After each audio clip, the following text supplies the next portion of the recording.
اس وقت ختم نہیں ہوتی۔ کیوں نہیں ہوتی؟ وجہ یہ ہے کہ کسی علاقے میں مثال کے طور پر 2000 لوگوں کی آبادی اور ایک مسجد ہے، تو برائی کو برائی کہنے والا ایک تنہا مسجد کا امام ہے، اور برائی کرنے والے اس میں آدھے سے زیادہ لوگ ہیں، اور جو آدھے لوگ برائی نہیں کرتے ہیں وہ برائی کو برائی کھل کر کہتے بھی نہیں ہیں۔ برائی ہمارے سماج سے ختم کیسے ہوگی؟ کیا میری اور آپ کی ذمہ داری یہی ہے کہ ہم صرف نعرے لگا کے جلسے کو مکمل کر دیں، ہماری ذمہ داری مکمل ہو گئی؟ نہیں، کل قیامت کے دن جواب علماء کو بھی دینا ہے اور عوام کو بھی دینا ہے۔ علماء کو جواب یہ دینا ہے کہ تم نے حق لوگوں کے سامنے بولا، اور لوگوں کو جواب یہ دینا ہے کہ تمہارا نفس کیسے موٹا ہو گیا، تم نے حق کو قبول کیا۔ کیا مرنا نہیں ہے؟ کیا قبر میں نہیں جانا ہے؟ کیا موت نہیں آئے؟ کیا موت کا فرشتہ ہمارے دروازے پر نہیں آئے گا؟ کیا ہمارا نام اعمال اللہ کے سامنے پیش نہیں ہوگا؟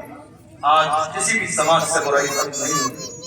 میرے خلاف کی بات بتا، امام ایک عالم ہے، دیکھا شادیوں کا سیزن ہے، کئی دن سے لگاتار حالت یہ ہے کہ روز مسجد کے سامنے سے نماز کے وقت میں بارات گزرتی ہے، ڈھول باجے ڈیجے بجتے ہیں۔ اسی سیزن میں جمعہ کا دن آ گیا، مسجد کے امام نے قرآن و حدیث کی روشنی میں ڈھول باجے ڈیجے کے خلاف تقریر کر دی، اور اس نے کہا نہیں صاحب یہ سب ناجائز و حرام ہے۔ 2 دن کے بعد جس بھائی کی شادی ہونے والی وہ آیا 1:30 بجے نماز پڑھنے کے لیے، اس نے خطبہ سنا، 2 رکعت نماز پڑھی، تیزی سے نکل گیا۔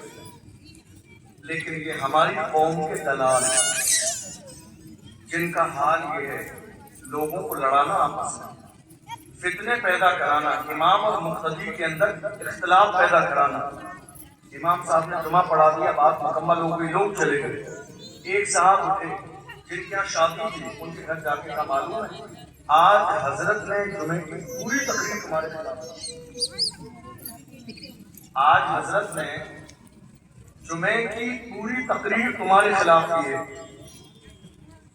اس کے ذہن میں نہیں آیا، وہ جمعہ پڑھنے آخر میں آیا، جمعہ پڑھ کے چلا گیا، اس نے مائنڈ نہیں کیا، لیکن باضابطہ اس کے ذہن میں یہ بات ڈالی گئی، یہ بات باضابطہ اس کے ذہن میں ڈالی گئی، اور وہ بھی اس کے گھر جا کے یہ بات ڈالی گئی کہ مسجد کے امام نے آج پوری تقریر تمہارے خلاف کی ہے۔ وہ شخص اٹھا اور اٹھنے کے بعد گیا مسجد کی کمیٹی کے پاس اور کمیٹی سے کہا ایسا کرو اس مسجد کے امام کو نکال دو، اگر یہ امام رہا تو گاؤں کے 2 ٹکڑے کرا دے گا، یہ امام رہا تو پھاڑ کرا دے گا، یہ امام رہا تو جو ہے فتنے ہو جائیں گے، یہ امام رہا تو پولیس تھانہ ہو جائے گا، اس جیسا امام بگاڑ پیدا کر رہا ہے، اس لیے امام کو نکال دو۔ ایک بندہ جس نے 10 سال 15 سال 20 سال قوم کے اندر کیے اور باضابطہ 20 سال دین کا کام کیا، محض شریعت کا مسئلہ بتانے کی وجہ سے مسجد کی کمیٹی نے کہا حضرت ایسا ہے آپ یہاں رہیں گے اختلاف ہو جائے گا، اس لیے آپ حساب کر لیجئے۔ اللہ اکبر، غور تو کرو، جس قوم کا ضمیر مردہ ہو جائے اس قوم کے فیصلے ایسے ہی ہوتے ہیں، جس قوم کا ضمیر مردہ ہو جائے وہ قوم ایسے ہی فیصلہ کرتی ہے۔ بدلنا تو اپنے رویے کو چاہیے تھا، بدلنا تو شریعت کے خلاف جو کام کرتے تھے اس کو چاہیے تھا، بدلنا تو اپنے ضمیر کو چاہیے تھا، بدلنا تو اپنے انداز کو چاہیے تھا۔ بدلا کسے؟ ایک عالم دین کو، بدلا کسے؟ مسجد کے امام کو۔ مسجد کے امام کو بدلتے ہوئے آپ نے کیا سوچا جو دوسرا امام آئے گا کیا وہ ڈھول باجے کو ناجائز و حرام نہیں کہے گا، وہ جائز کہہ دے گا؟ یاد رکھو امام احمد رضا کے جتنے غلام آئیں گے وہ حرام کو حرام ہی کہیں گے، ناجائز کو ناجائز ہی کہیں گے، غلط کو غلط کہیں گے، صحیح کو صحیح کہیں گے۔ یہ نہیں دیکھیں گے کون برا مانتا ہے کون اچھا مانتا ہے، اصول کے غلاموں کی شان کے ہے۔ وہ بھلے بچپے میں کہتے ہیں ہمیں کرنا ہے شہنشاہ فتح کی رضا جوئی، وہ اپنے ہو گئے تو طاقت پروردگار۔ ہمیں اس بات کی پرواہ نہیں کرنی ہے کون برا مانتا ہے کون اچھا مانتا ہے۔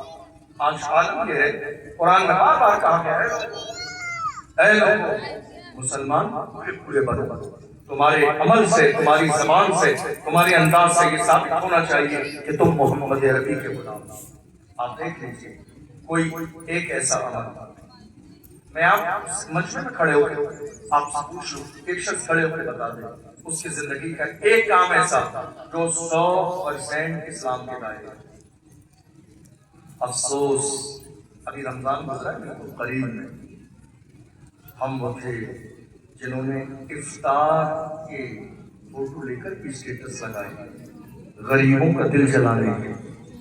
ہم وہ تھے جنہوں نے عید کی شاپنگ کی، اس کا بھی اسٹیٹس لگایا، غریبوں کو دکھا کے ان کا دل جلانے کے لیے۔ کیا ہمارے موبائل میں 500 لوگوں کے نمبر ہیں؟ کتنے لوگ ہمارا اسٹیٹس دیکھنے والے ایسے ہیں کہ جن کو عید کے کپڑے میسر نہیں تھے، افطار کا سامان میسر نہیں تھا، سحری کے وقت میں اچھا لباس میسر، کھانا میسر نہیں تھا؟ کیا تم نے رسول اللہ کا دین نہ پڑھا؟ کیا تم نے آقا کا دین نہ سمجھا؟ میں اس رسول کا کلمہ پڑھتا ہوں جس رسول نے ارشاد فرمایا اپنے گھر کی ہانڈی سے پڑوسی کو